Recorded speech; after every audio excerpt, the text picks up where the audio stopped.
Sous un ciel bas, chargé de nuages gris qui semblaient peser sur le monde, l'atmosphère du cimetière national était saturée d'une gravité presque palpable.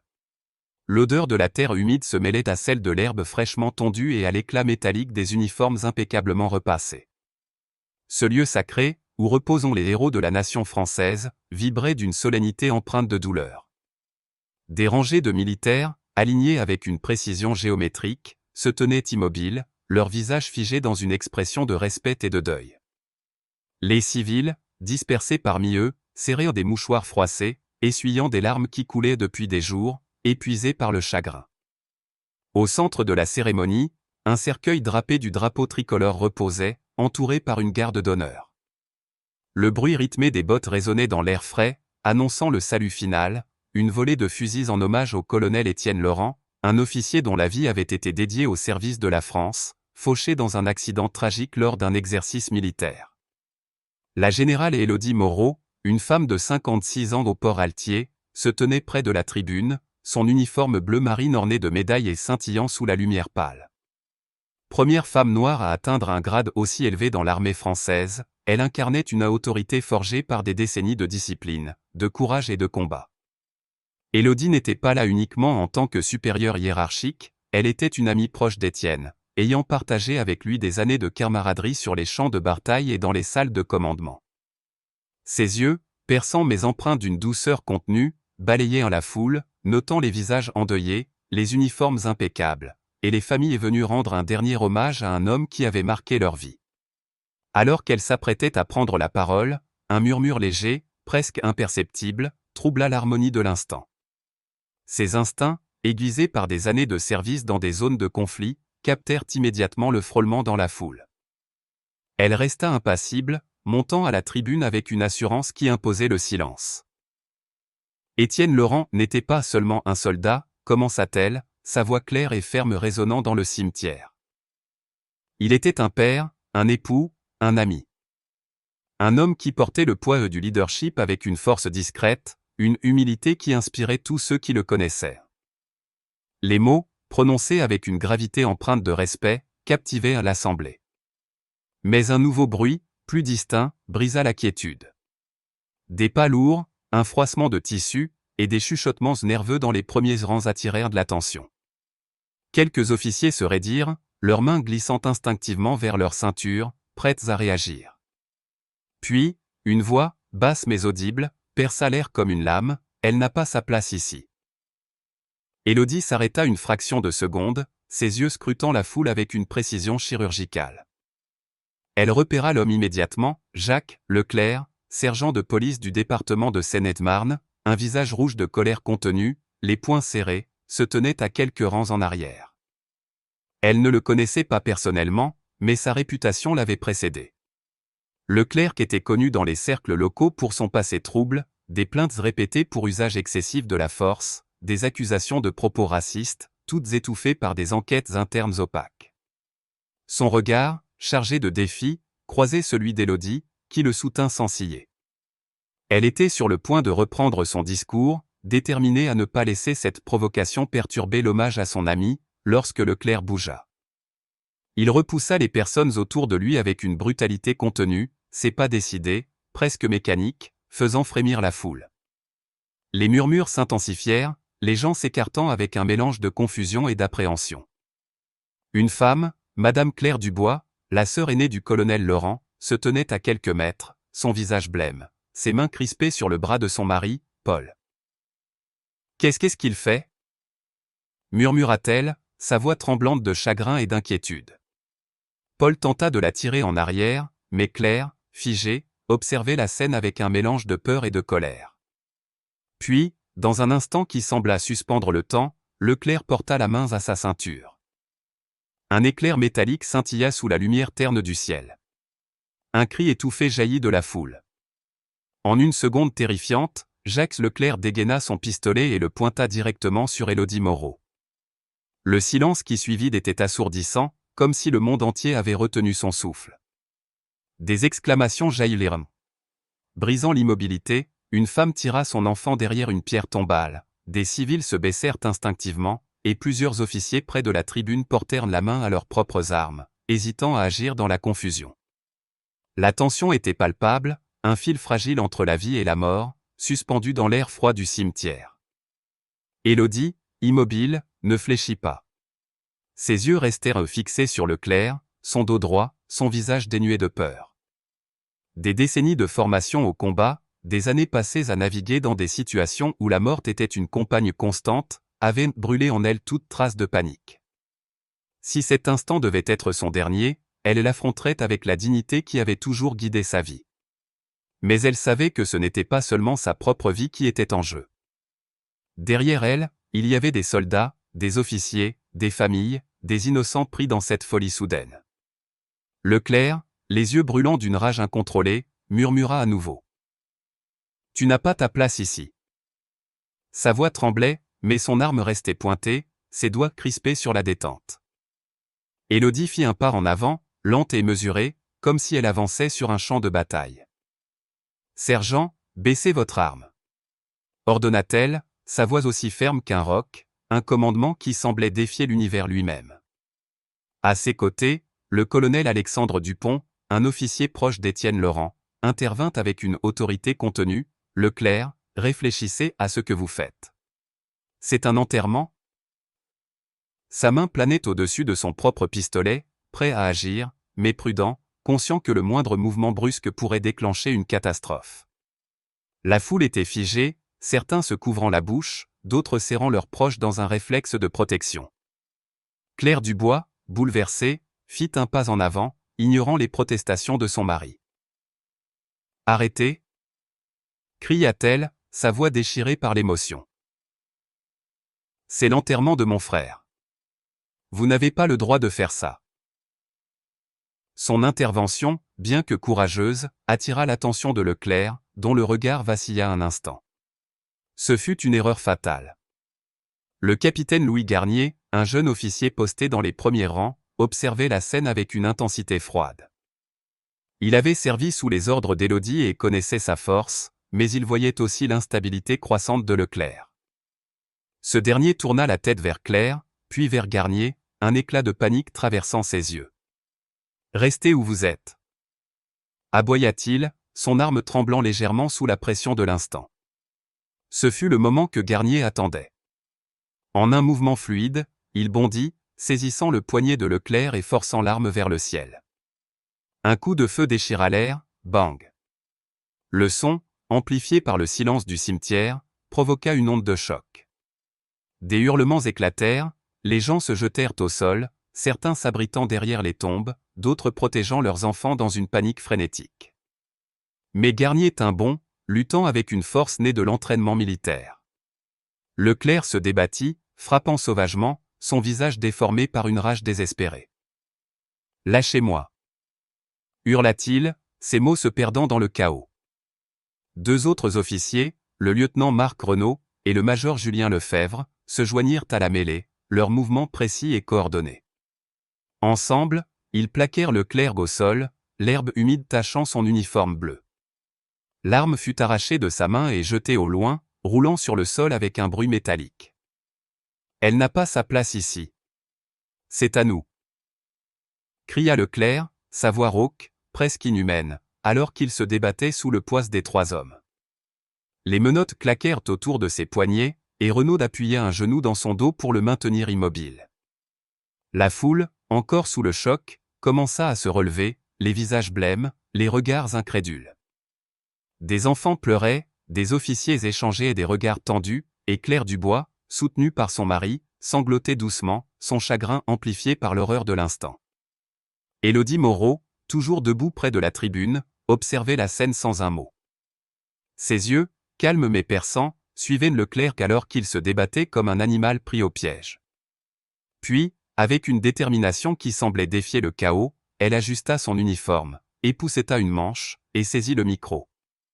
Le cercueil d'Étienne Laurent trônait toujours au centre, intact, le drapeau tricolore flottant légèrement dans la brise. « Continuez », ordonna-t-elle à la garde d'honneur, sa voix coupant à travers le tumulte comme une lame. Les soldats, encore secoués, échangèrent des regards incertains, mais obéirent. Les fusils se levèrent, et trois salves nettes déchirèrent le ciel, reprenant l'espace que Leclerc avait tenté de voler. Le son des tirs, précis et solennel, ramena un semblant d'ordre, un rappel que cet hommage appartenait à Étienne Laurent, et non à la reine d'un homme. Élodie reprit la parole, sa voix plus ferme encore. Étienne Laurent croyait en une France unie, une France où le devoir et l'honneur surpassent en la haine. Nous sommes ici pour lui, et nous ne laisserons personne nous voler ce moment. La foule, encore tremblante, répondit par un murmure d'approbation, quelques applaudissements timides mais sincères. Mais l'incident avait transformé la cérémonie.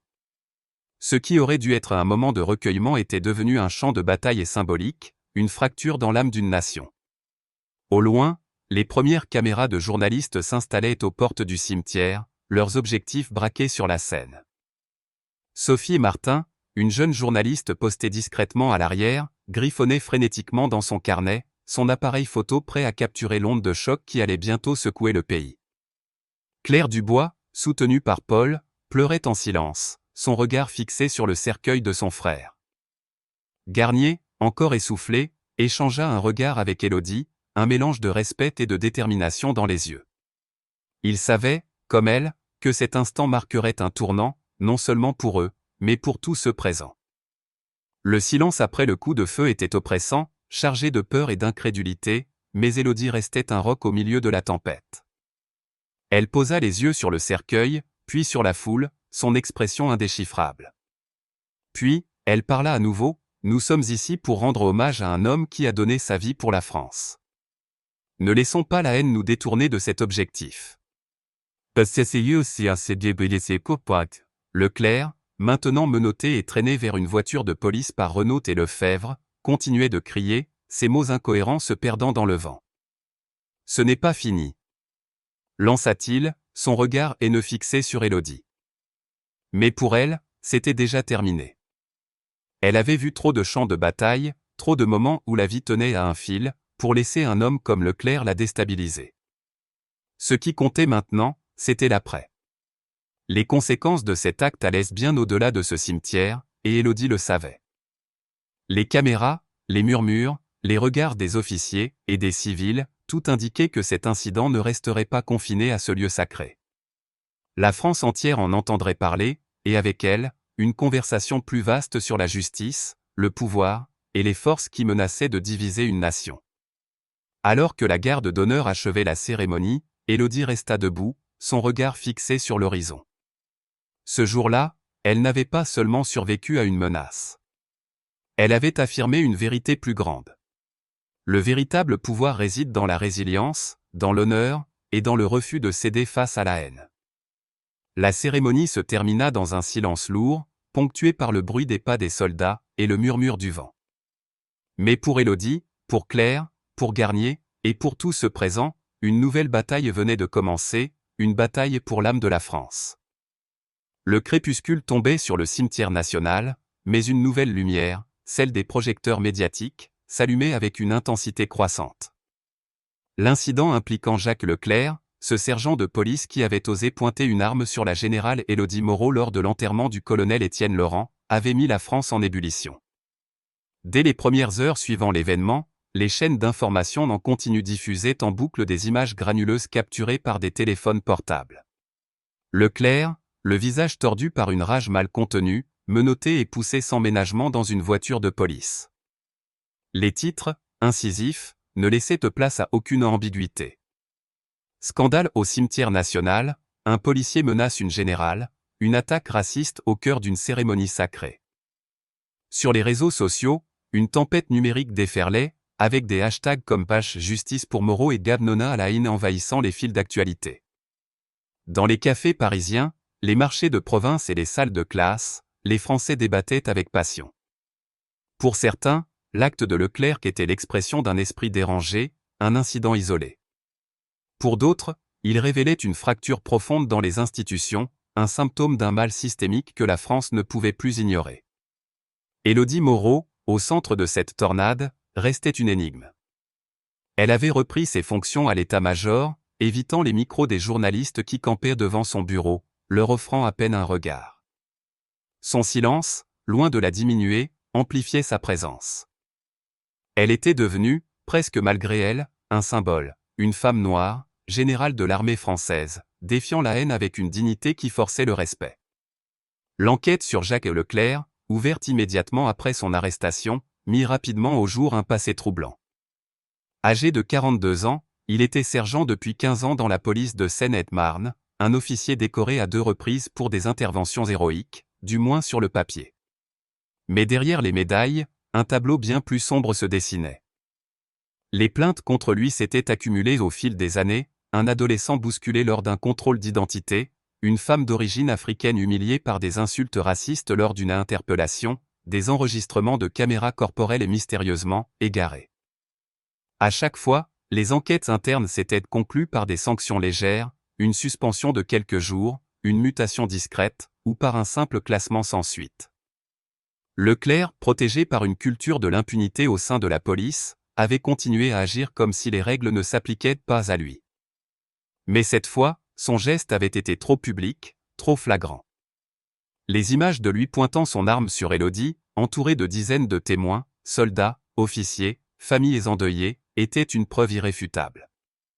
La procureure générale, Anne-Sophie Lemaire, une juriste réputée pour son intransigeance et son engagement pour la justice, prit l'affaire en main avec une détermination féroce.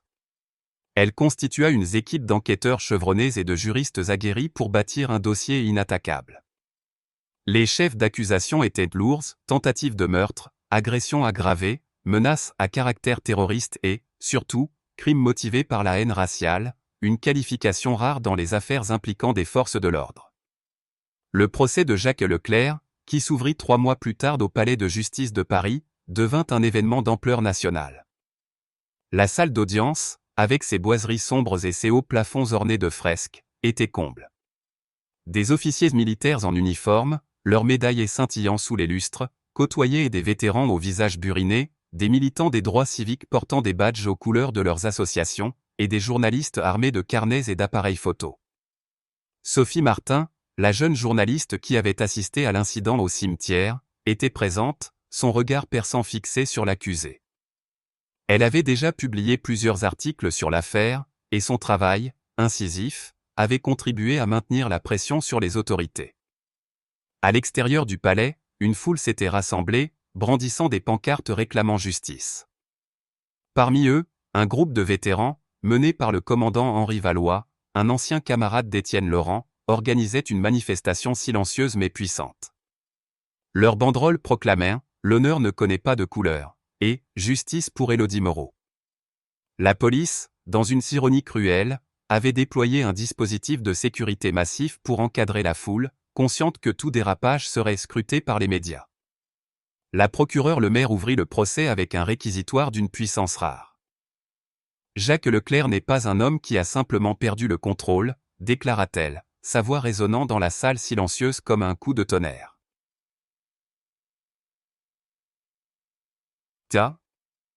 C'est un officier de police qui a abusé de son pouvoir, motivé par un préjugé raciste profondément enraciné, pour tenter d'assassiner une femme qui a consacré sa vie à servir la France. Il a pointé une arme sur la générale Élodie Moreau, non pas parce qu'elle représentait une menace, mais parce qu'il estimait qu'une femme noire n'avait pas sa place dans un uniforme de général, dans un lieu sacré, au cœur de notre nation. Ces mots, prononcés avec une clarté implacable, firent frémir l'Assemblée. Les témoins appelés à la barre vinrent renforcer son propos avec une précision dévastatrice. Le capitaine Louis Garnier, qui avait désarmé Leclerc, témoigna avec une rigueur militaire, « J'ai vu la haine dans ses yeux. Il était déterminé. Si je n'avais pas agi, la générale serait morte aujourd'hui. » Sa voix, calme mais lourde de gravité, fit naître des murmures dans la salle. Madame Claire Dubois, la sœur d'Étienne Laurent, prit la parole ensuite, ses mains tremblantes mais sa voix ferme. « Mon frère a donné sa vie pour ce pays, dit-elle, les larmes aux yeux. Cet homme, ce policier, a profané sa mémoire en transformant son enterrement en un acte de terreur. » Sophie Martin, appelée comme témoin oculaire, présenta les photographies qu'elle avait prises ce jour-là, chacune capturant l'instant précis où Leclerc pointait son arme sur Élodie. Projetées sur un écran, ces images firent frissonner l'Assemblée, rendant l'horreur de l'acte tangible. Mais le témoignage qui marqua un tournant décisif fut celui de l'inspecteur Pierre Vallon, un ancien collègue de Leclerc qui brisa le mur du silence qui protégeait trop souvent les officiers fautifs. Vallon, un homme d'une cinquantaine d'années, les traits marqués par des années de service, monta à la barre avec une réticence visible. « J'ai travaillé avec Leclerc pendant plus de 10 ans, commença-t-il, évitant le regard de l'accusé. Il faisait des commentaires racistes, souvent déguisés en plaisanterie, mais il n'avait en rien d'innocent. Quand des plaintes étaient déposées contre lui, elles disparaissaient. On nous disait de ne pas poser de questions, de protéger l'uniforme. » Son témoignage, prononcé dans un silence oppressant, mit à nu une culture de complaisance au sein de la police, où les abus de pouvoir étaient étouffés pour préserver l'image de l'institution. La salle entière sembla retenir son souffle lorsqu'il conclut. « J'ai honte d'avoir gardé le silence aussi longtemps. Ce jour-là, au cimetière, j'ai réalisé que nous ne pouvions plus fermer les yeux. » Les mots de Vallon, lourds de remords, résonnèrent comme un appel à la réforme, touchant même les plus sceptiques dans l'Assemblée. La défense de Leclerc, menée par maître Philippe Dubois, un avocat expérimenté mais visiblement mal à l'aise, tenta de minimiser l'incident. Il plaida le surmenage, arguant que Leclerc, épuisé par des années de service dans des zones tendues, avait agi sous l'effet d'un stress extrême. « Mon client n'avait pas l'intention de tuer », affirma Dubois, ajustant ses lunettes avec un geste nerveux. C'était un moment d'égarement, un geste impulsif, pas un acte prémédité. Mais ses arguments s'effritaient face à la montagne de preuves accumulées. Les vidéos, les témoignages, et surtout les propres paroles de Leclerc, enregistrées lors de son interrogatoire, « Elle n'a rien à faire ici, pas dans cet uniforme, pas à ce poste », étaient accablantes. La procureure Lemaire, dans un contre-interrogatoire cinglant, mit Leclerc au pied du mur. « Pourquoi avez-vous pointé une arme sur une générale décorée, une femme sans arme, au milieu d'un enterrement ?» demanda-t-elle, son ton glacial faisant frissonner la salle. Leclerc, assis dans le box des accusés, baissa les yeux, incapable de répondre. Son silence, plus éloquent que n'importe quelle défense, scella son sort. Le procès devint rapidement plus qu'une affaire judiciaire, il se transforma en un miroir tendu à la société française. Les débats télévisés s'enflammaient, opposant ceux qui voyaient en Leclerc un symbole des dérives de l'autorité à ceux qui tentèrent de le défendre comme une victime de circonstances. Les éditorialistes, dans Le Monde, Le Figaro et Libération, analysaient l'affaire sous tous les angles, tandis que les citoyens, dans les cafés et les salles de repos, partageaient leurs opinions avec une ferveur rare. Les associations de défense des droits humains, comme SOS Racisme et la Ligue des droits de l'homme, organisèrent des marches à Paris, Lyon et Marseille, réclamant des réformes immédiates dans la police. Les vétérans, sous la houlette d'Henri Valois, continuèrent leurs manifestations pacifiques, leurs pancartes devenant des symboles de résistance. Même au sein de la police, des fissures apparaissaient. Des officiers, inspirés par le courage de Pierre Vallon, commençaient à remettre en question la culture du silence qui avait permis à des hommes comme Leclerc de prospérer. Élodie Moreau, quant à elle, restait en retrait, refusant les interviews et les plateaux télévisés. Lorsqu'un journaliste tenta de l'interroger à la sortie de l'état-major, elle répondit avec une simplicité désarmante. « Je suis ici pour servir la France, pas pour alimenter les manchettes. » Le jour du verdict, la tension était à son comble. La salle d'audience, pleine à craquer, semblait suspendue dans un silence presque surnaturel. Le juge, François Lambert, un ancien officier de l'armée au visage austère, prit la parole avec une gravité qui imposa le respect. « Jacques Leclerc, commença-t-il, sa voix résonnant comme un couperet, vous avez abusé de votre autorité, de votre uniforme, pour tenter de prendre la vie d'une femme qui incarne l'honneur et le dévouement. Votre acte n'était pas un moment d'égarement, mais l'expression d'une haine profondément enracinée. Vous avez pointé une arme sur une générale de l'armée française, devant des dizaines de témoins, dans un lieu sacré, et votre seule justification était qu'elle ne méritait pas sa place. » Il marqua une pause, son regard perçant fixé sur Leclerc, qui semblait rapetisser dans son box. « Eh bien, monsieur Leclerc, c'est vous qui n'avez plus votre place dans une société qui aspire à la justice. » Le marteau s'abattit avec un bruit sec. « Je vous condamne à la réclusion criminelle à perpétuité, sans possibilité de libération conditionnelle. La salle explosa en murmures, un mélange de soulagement et d'incrédulité. Quelques applaudissements discrets retentirent, tandis que d'autres échangèrent des regards graves. Leclerc, pour la première fois, sembla brisé. Son visage, jusqu'alors impassible, se fissura, ses épaules s'affaissant alors qu'il était escorté hors de la salle par des gendarmes. Élodie Moreau, présente au fond de la salle, observa la scène sans triomphe. Pour elle, ce n'était pas une victoire personnelle, mais un pas vers une justice plus large. Claire Dubois, assise à ses côtés, lui serra la main, les larmes aux yeux. Sophie Martin, dans un coin, griffonnait déjà les grandes lignes de son prochain article, déterminée à raconter non seulement la chute de Leclerc, mais aussi le courage de ceux qui s'étaient dressés contre lui. À l'extérieur, la foule éclata en cris de joie et de colère mêlés, les pancartes s'agitant sous un ciel parisien chargé de nuages. Mais pour Élodie, l'histoire ne s'arrêtait pas là. Elle savait que ce verdict, bien qu'historique, n'était qu'un début. Les caméras continueraient de tourner, les débats de s'enflammer, mais la véritable bataille se jouerait dans les réformes, dans les cœurs, dans la manière dont la France choisirait d'avancer. Alors qu'elle quittait le palais de justice, escortée par le capitaine Garnier et le colonel Dupont, elle croisa le regard de Pierre Vallon, l'inspecteur qui avait osé parler.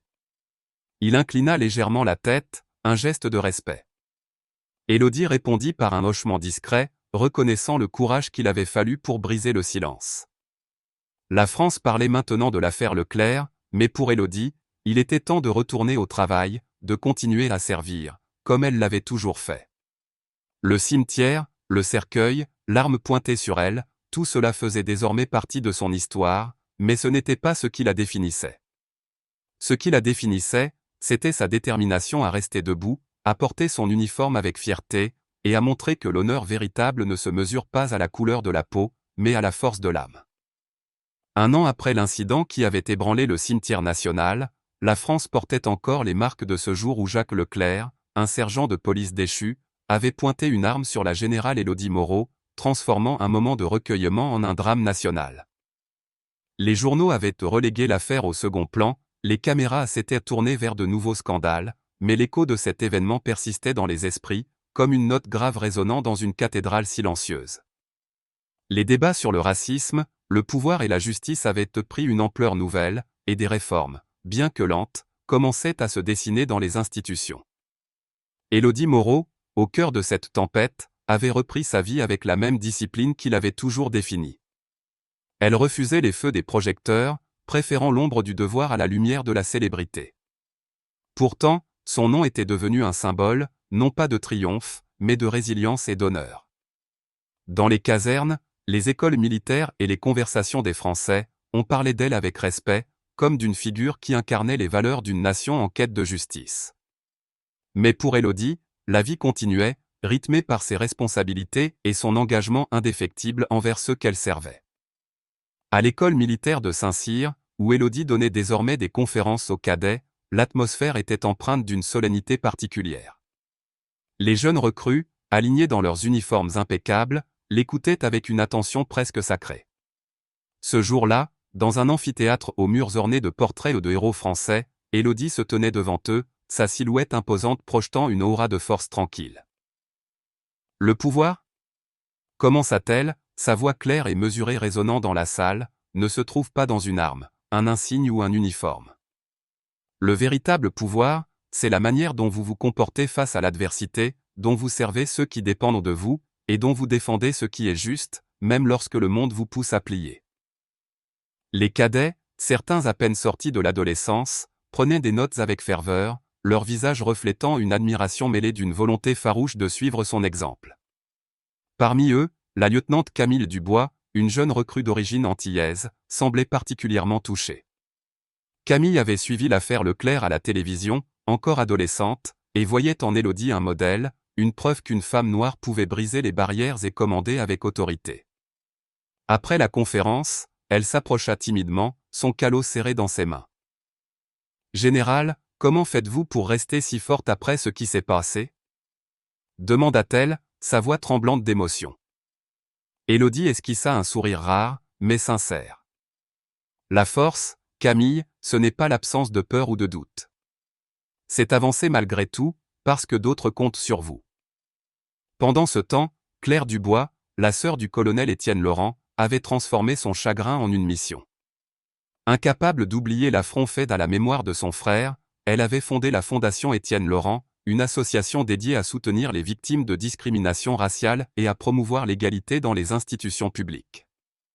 Claire, une femme élégante d'une cinquantaine d'années, avait toujours préféré la discrétion, mais l'incident au cimetière l'avait changée. Avec l'aide de son mari, Paul, et d'un petit groupe de bénévoles, elle organisait des ateliers dans les écoles, des collectes de fonds et des conférences pour sensibiliser à la justice sociale. Lors d'un événement à Lyon, dans une salle comble, elle raconta son histoire, sa voix empreinte d'une douleur encore vive mais portée par une détermination nouvelle. Mon frère croyait en une France où chacun avait sa place, peu importe ses origines. Ce jour-là, au cimetière, un homme a tenté de détruire cet idéal. Nous ne le laisserons pas gagner. La foule, composée d'étudiants, de militants et de citoyens ordinaires, applaudit avec chaleur. Parmi eux se trouvait Sophie Martin, la journaliste qui avait couvert l'incident.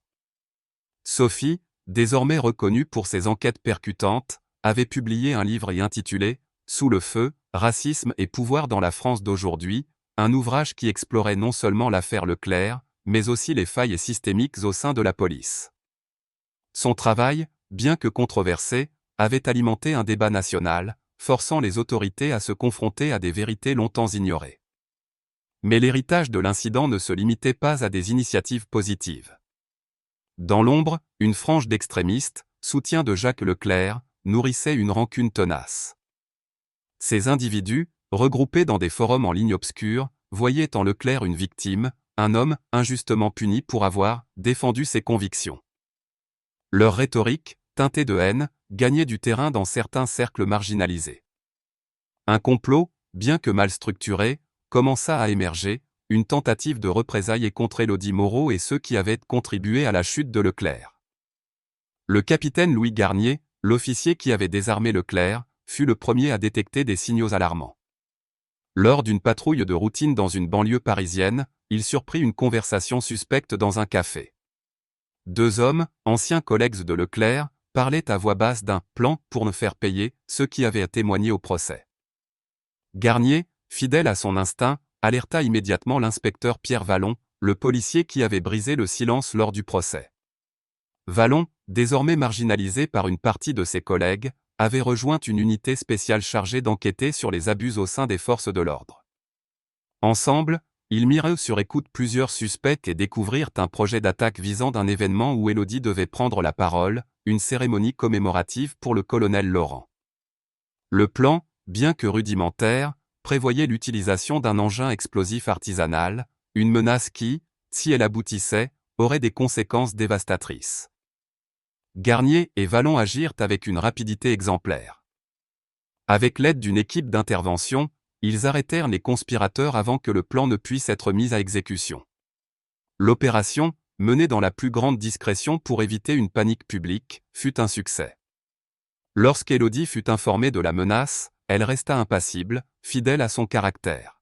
« Ils peuvent essayer de me faire taire », dit-elle à Garnier lors d'une réunion à l'état-major, « mais ils ne briseront pas ce en quoi je crois. » Garnier, impressionné par sa détermination, sentit une admiration renouvelée pour cette femme qui refusait de plier. Vallon, de son côté, voyait dans cette affaire une chance de racheter ses années de silence. « J'ai laissé des hommes comme Leclerc prospérer trop longtemps », confia-t-il à Garnier un soir, dans un bureau encombré de dossiers. « Maintenant, je veux m'assurer que cela ne se reproduise plus. » Les réformes promises après le procès commençaient à prendre forme. Le ministère de l'Intérieur, sous la pression de l'opinion publique, annonça une refonte des procédures de recrutement et de formation des forces de l'ordre, avec un accent mis sur la lutte contre les préjugés raciaux. Une commission indépendante, présidée par une magistrate respectée, fut créée pour examiner les plaintes contre les officiers de police, mettant fin à des décennies de gestion interne opaque. Les syndicats de police, autrefois réticents, commencèrent à soutenir ces changements, conscients que la confiance du public était en jeu. À l'Assemblée nationale, un projet de loi bipartisan, baptisé « Loi Étienne Laurent », fut proposée pour durcir les sanctions contre les abus de pouvoir motivés par la haine. Claire Dubois, invitée à s'exprimer devant les députés, prononça un discours émouvant. « Mon frère est mort pour protéger ce pays. Ne laissons pas sa mémoire être ternie par ceux qui utilisent leur pouvoir pour diviser. » Ces mots, diffusés à la télévision nationale, touchèrent des millions de Français, renforçant l'élan pour un changement durable. Pour Élodie Moreau, l'essentiel restait ailleurs. Elle continuait à former la prochaine génération de soldats, à transmettre non seulement des tactiques militaires, mais aussi des valeurs d'intégrité et de service. Lors d'une cérémonie à l'école militaire, où elle reçut une distinction honorifique pour son courage, elle prononça un discours bref mais puissant. « L'honneur, dit-elle, n'est pas un privilège réservé à quelques-uns.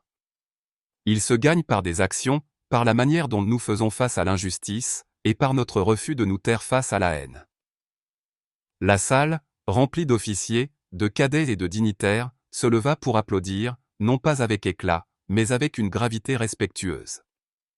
Camille Dubois, la jeune lieutenante, était au premier rang, les larmes aux yeux, déterminée à suivre l'exemple de son mentor. L'affaire Leclerc, bien que close judiciairement, avait laissé une empreinte indélébile. Sophie Martin, dans un nouvel article publié dans Le Monde, écrivit « L'histoire d'Élodie Moreau n'est pas celle d'une victime, mais celle d'une femme qui a transformé un acte de haine en un appel à l'action. » Claire Dubois, à travers sa fondation, continuait à bâtir des ponts entre les communautés, tandis que Garnier et Vallon poursuivaient leur lutte pour une police plus juste. La France, lentement mais sûrement, commençait à changer. Les cicatrices de ce jour au cimetière restaient, mais elles servaient désormais de rappel. Le véritable pouvoir ne vient pas d'une arme ou d'un insigne, mais de la capacité à se lever, à parler, et à agir pour une société meilleure. Élodie Moreau, sans jamais le chercher, était devenue l'incarnation de cette vérité, un phare dans une nation en quête de justice et d'unité. L'histoire d'Élodie Moreau, confrontée à la haine de Jacques Leclerc lors d'un moment sacré au cimetière national, résonne comme un appel vibrant à l'introspection dans la société française. Cette fiction, ancrée dans les idéaux de liberté, d'égalité et de fraternité chers à la France, nous pousse à réfléchir à notre rôle face à l'injustice. Élodie, par sa résilience, incarne l'honneur, une valeur célébrée depuis Jeanne d'Arc jusqu'aux héros modernes. Sa force face à une arme braquée sur elle nous enseigne que, dans nos vies, nous devons rester fermes face aux épreuves, qu'il s'agisse de discrimination ou de conflits personnels, en puisant dans notre courage intérieur. L'affaire révèle aussi la nécessité de confronter les abus de pouvoir. Leclerc, protégé par un système défaillant, symbolise les failles que nous devons corriger. En France, où la justice sociale est un combat historique, le silence de Pierre Vallon, brisé par son témoignage, nous rappelle que chacun doit oser parler contre l'injustice, que ce soit au travail ou dans la communauté. Enfin, l'unité face à la division, illustrée par Claire Dubois et Sophie Martin, nous incite à bâtir des ponts, à écouter et à respecter la diversité. Ces leçons s'appliquent en agissant avec intégrité, en soutenant des causes justes et en éduquant les générations futures. Cette histoire nous demande, comment pouvons-nous, en tant que citoyens, promouvoir une France plus équitable? Partagez vos réflexions dans les commentaires. Si cette histoire vous a inspiré, likez la vidéo, partagez-la avec vos proches et abonnez-vous à notre chaîne pour d'autres récits qui questionnent et émotivent. Ensemble, faisons entendre ces messages pour un avenir meilleur.